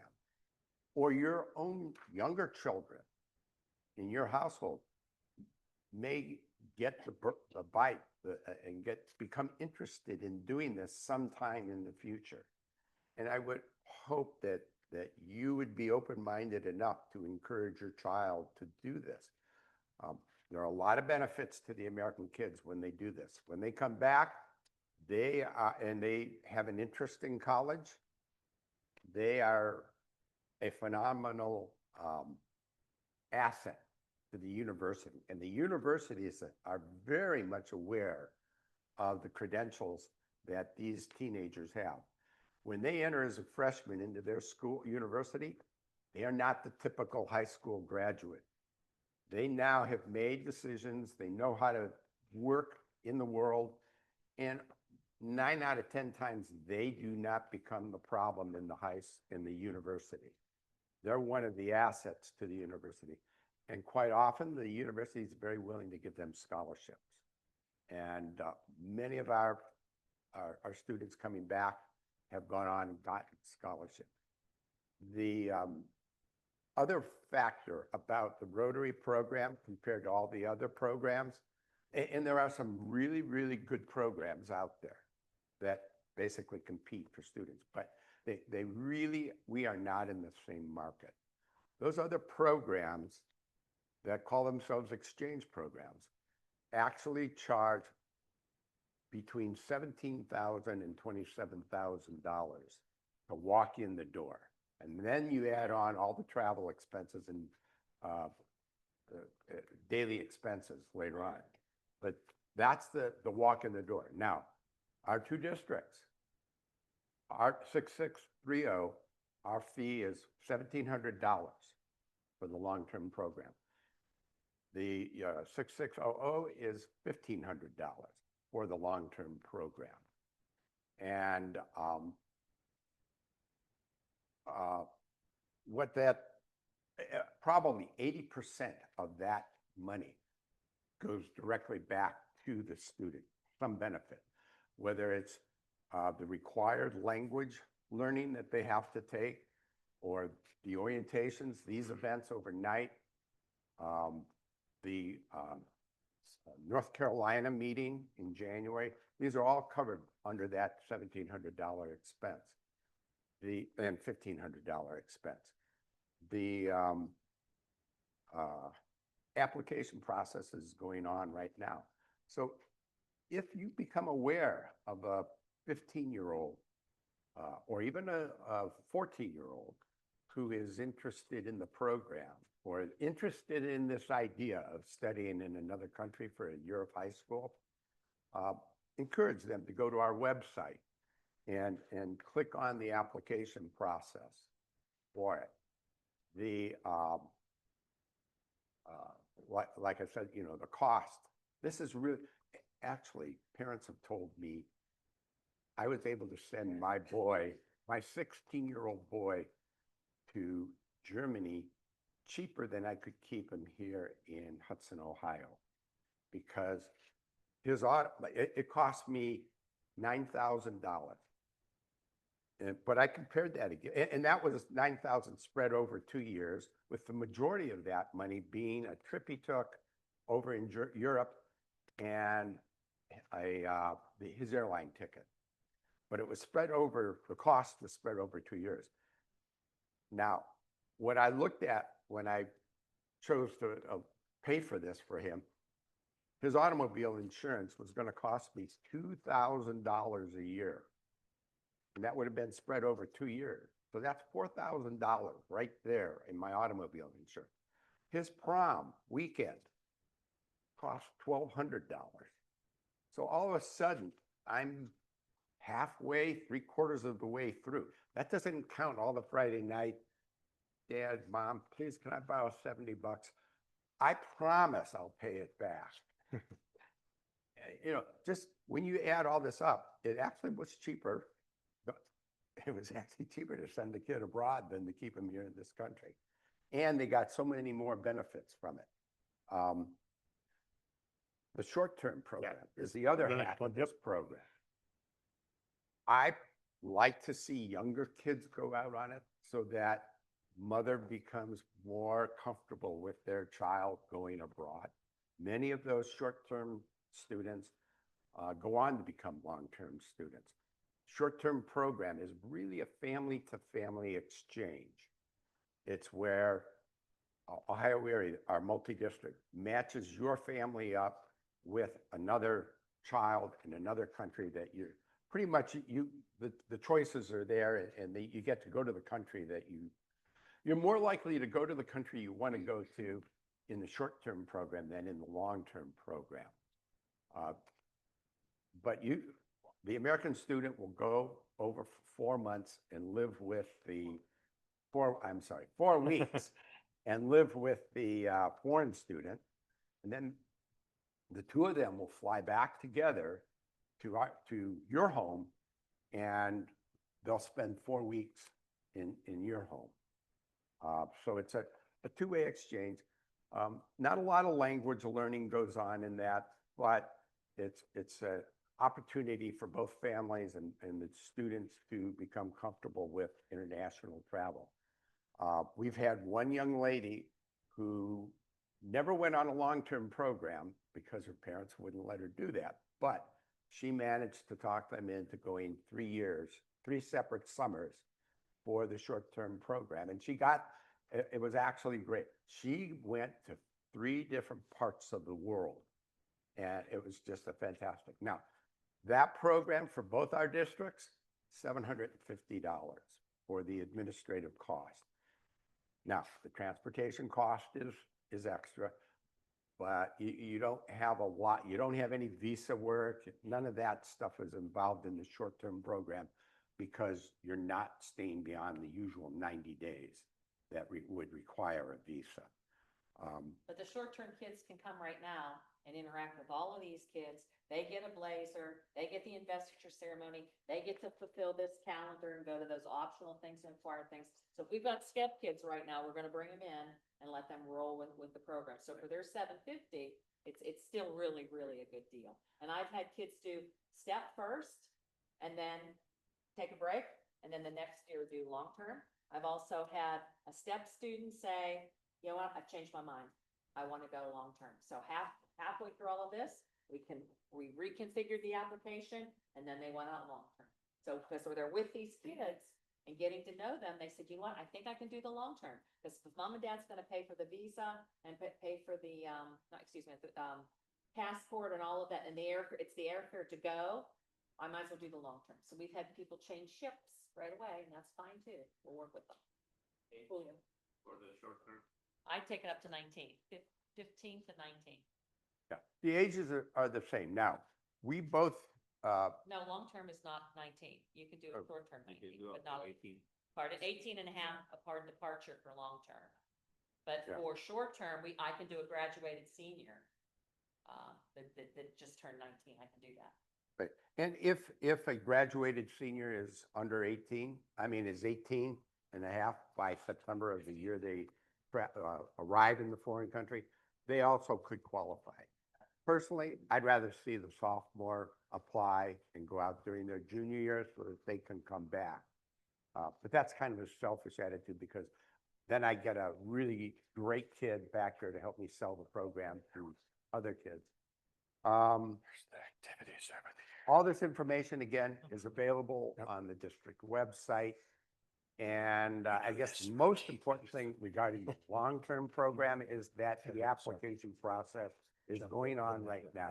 So if you are aware of any young person in your school district that might be a good candidate for the long-term program, please get them to get on to be contacting the Rotary program so that they can apply and get involved in these overnight events and the training and everything as early as possible. The deadline for the long-term application is November 20th.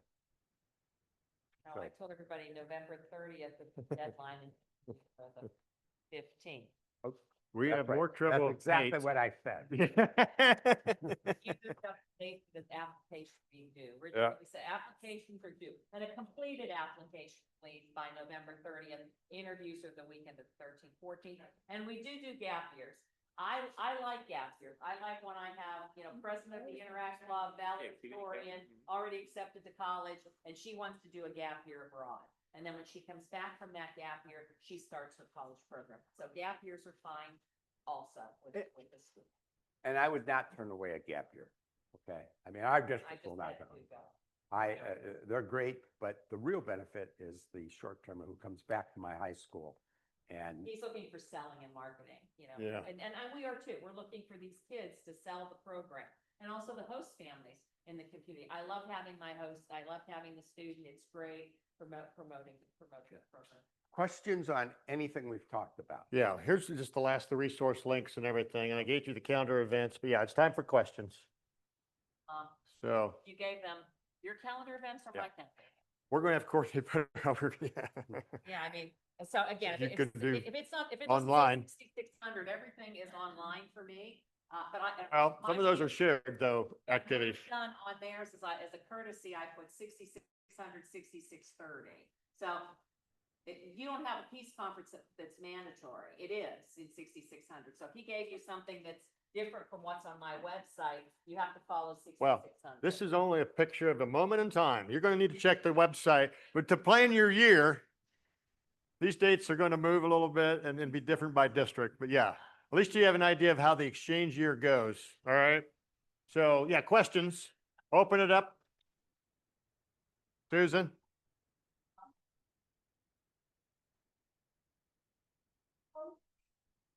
Oh boy. Yeah. For your batch. And many of you are going to support, throughout his lifetime, in terms of the relationships, wherever it got be. These students that you publish. it's wonderful. It's a wonderful experience.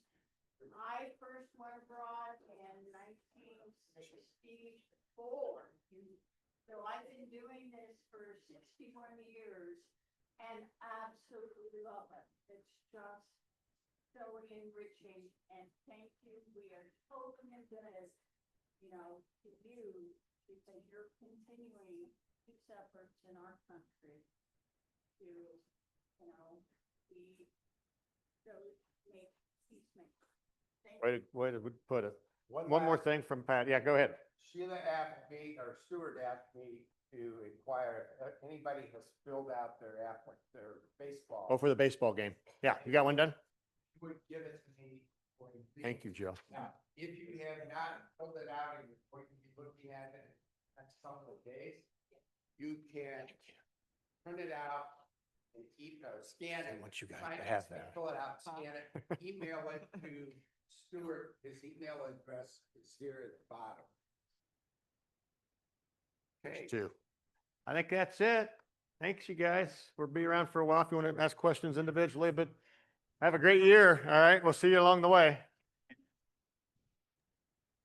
Can you talk about cities? Can I what? I know there's someone from Stowe. Why have public forum? What else is nearby me other than the Stowe Medina? Yeah, so Akron has Lou from Peru, the girl. Kent has Emily from Germany. And then, of course, yeah, Medina, you know, Yes. Fairview Park, Of course. that's west, that's way out west. Not Lakewood, further west even than that, yeah. And that's the boy from Japan. You know, those two probably would have need to, yeah, get together. Yep. The two Asians, well, he's got, yeah, the boy from Thailand. How are you? Jill's, Jill. she's the next host family, but yeah, she's here today because the other one went, they, Sorry, Troy has envelopes for you, so he said I was, he thought I was here yesterday, probably, and I wasn't here yesterday. Yeah. 50th class reunion, so I couldn't, you know, miss that. But anyway, yeah. We didn't have very many come back. Yeah. Not You graduated. 75. Okay. So, yeah, 207 of us. We've lost 33, or it's crazy that you get to this Yeah. spot, but then, you know, only 60 show up. Marcy South. Start doing the, like joint years with other classes. I wish You've we not did. done it yet? That would be a 'Cause that's- phenomenal way to do it. Yeah. Yeah. They are redoing the football stadium in, oh yeah, thank you.